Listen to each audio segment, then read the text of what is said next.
প্রিয় ইসলাম বিরোধী ভাইরা, আপনারা যারা ভ্যালেন্টাইন ডে উদযাপন করব এরকম মনে মনে ভাবছেন, তারা কান খুলে একবার এই কথাগুলো শুনে নিন।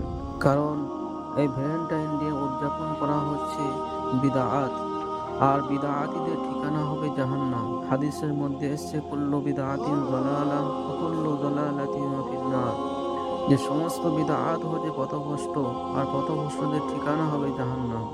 আর এই ভ্যালেন্টাইন ডে উদযাপন করা হচ্ছে বিধর্মীদের রীতিনীতি। এই সম্পর্কে হাদিসের মধ্যে এসছে মান তাশাব্বাহা বিকওমিন ফাহুয়া মিনহুম, যে যার রীতিনীতি অনুসরণ করবে কিয়ামতের দিন তার সাথে তার হাসর হবে।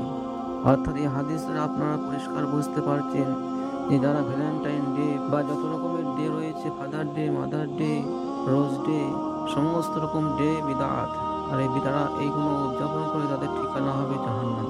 এবার আপনারা ভাবছেন যে জাহান্নাম তো মরার পরে হবে, এখন দুনিয়াতে ফুর্তি করে এলি, তাহলে ভালো করে কান খুলে শুনে নিন। আপনারা ভাবছেন এই দুনিয়াতে শান্তি থাকবো, এটা কখনোই হতে পারে না। কারণ কোরআনের মধ্যে এসছে যে যেমন হবে তার সাথে তেমনই ব্যবহার করা হবে।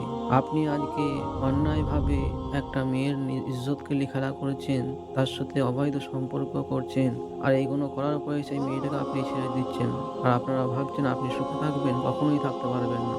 কারণ আপনি আজকে যে একটা মেয়ের সম্মান নিয়ে খেলা করেছেন, আপনার স্ত্রী বা আপনাদের বোনের সম্মান নিয়েও কেউ না কেউ খেলবে। আজকে যেমন আপনি একটা মেয়ের সাথে অবৈধ কাজ করছেন, আপনি ভালো করে মাথায় ভরে নেন আপনার যে স্ত্রী হবে তার সাথেও কেউ না কেউ অবৈধ কাজ করবে। আর এই অবৈধ কাজ করা ছেলে বা মেয়ে যখন বিবাহ করবে, এদের জীবনটা কোনোদিন সুখময় শান্তিময় হবে না। এদের জীবনটা বেঁচে থাকতে জাহান্নামের চেয়েও খারাপ হয়ে যাবে। কারণ একটা ছেলে বা একটা মেয়ের যদি বিবাহ জীবন যদি সুখময় শান্তিময় না হয়, যদি শান্তির সাথে না থাকতে পারে, আপসে যদি মেল মহব্বত না থাকে, তাহলে তাদের জীবনটা বেঁচে থাকতে জাহান্নামের চেয়েও খারাপ হয়ে যাবে। এই জন্য সমস্ত যুবক ভাই ও বোনদেরকে আমি বলতে চাই, তোমরা নিজেরা দিনদার পরেজগার মুত্তাকি হও, ধৈর্য ধারণ করে থাকো, তাহলে ইনশাআল্লাহ তোমাদের জন্য আল্লাহ সুবহানাহু ওয়া তাআলা উত্তম প্রতিফল দান করবেন। তুমি নিজে ভালো হলে তোমার স্বামী বা তোমার স্ত্রী সেও ভালো হবে, আর তুমি নিজে খারাপ হয়ে যাও যদি, তাহলে তোমাদের স্ত্রী বা স্বামী তারাও খারাপ হয়ে যাবে। এই জন্য কখনো কোনো রকম অন্যায় বা পাপের কাজ করতে গেলে হবে না।